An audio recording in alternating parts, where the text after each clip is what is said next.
So I think that this kind of, you see, from Finnish point of view, this is really challenging.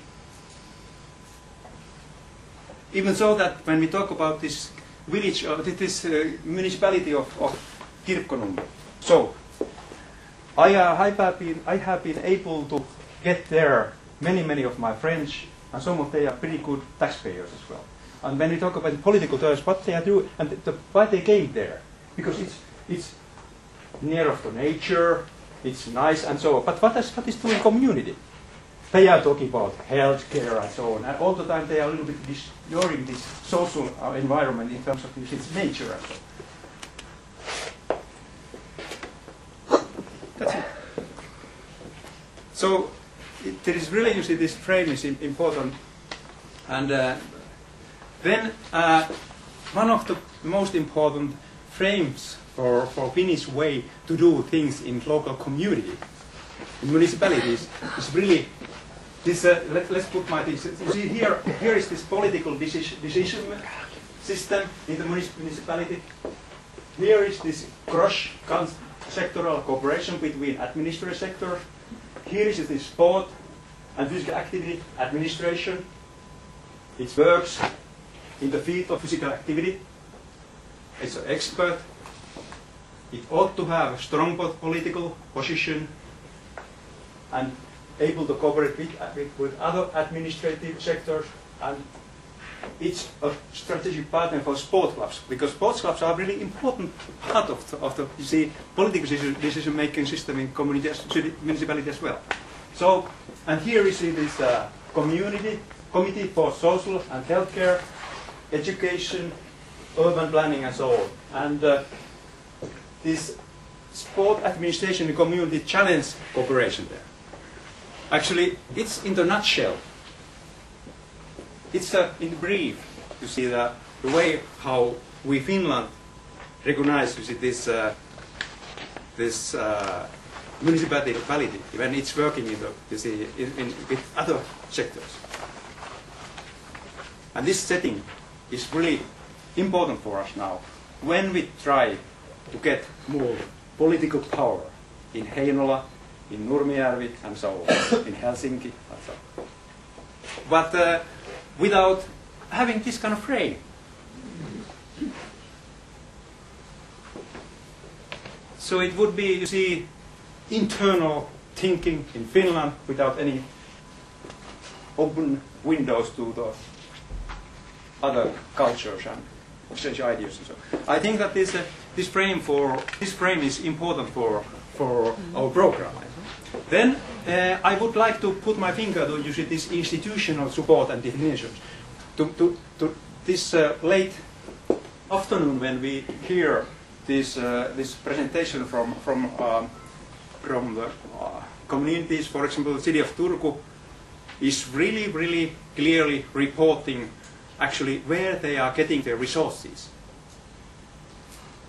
And most important resources are, as you see here, WHO's global strategy, WHO Europe, you see Healthy Cities Network, Healthy Cities Active City, and so on.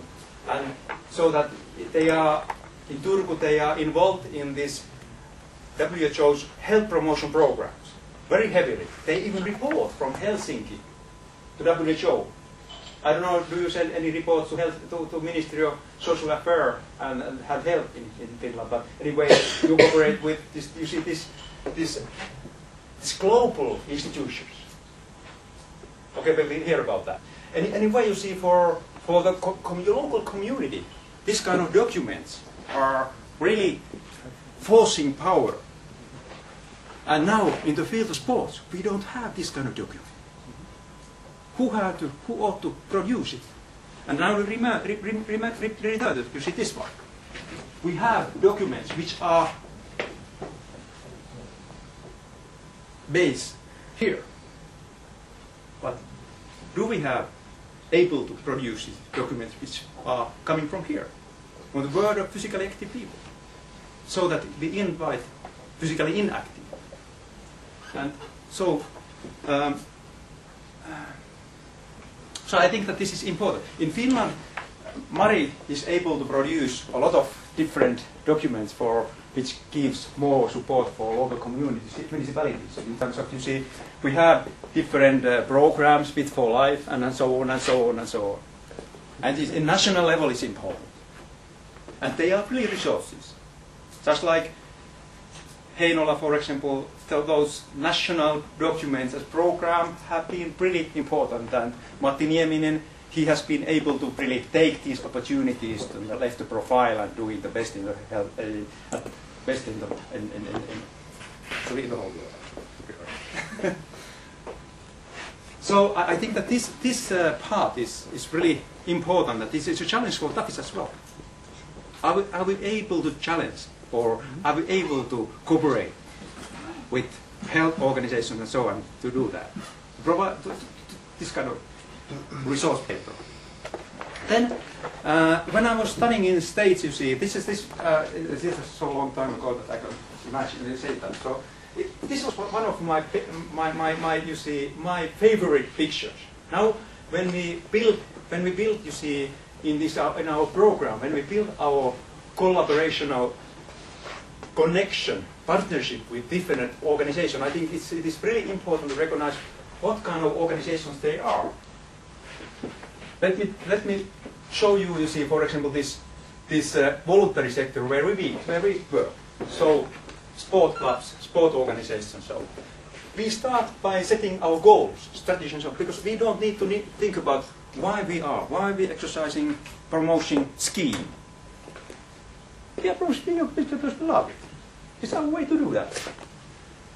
But when we go to company, so what they do? They don't think more. They private sector. Where are the markets? Where are the people who are able to pay?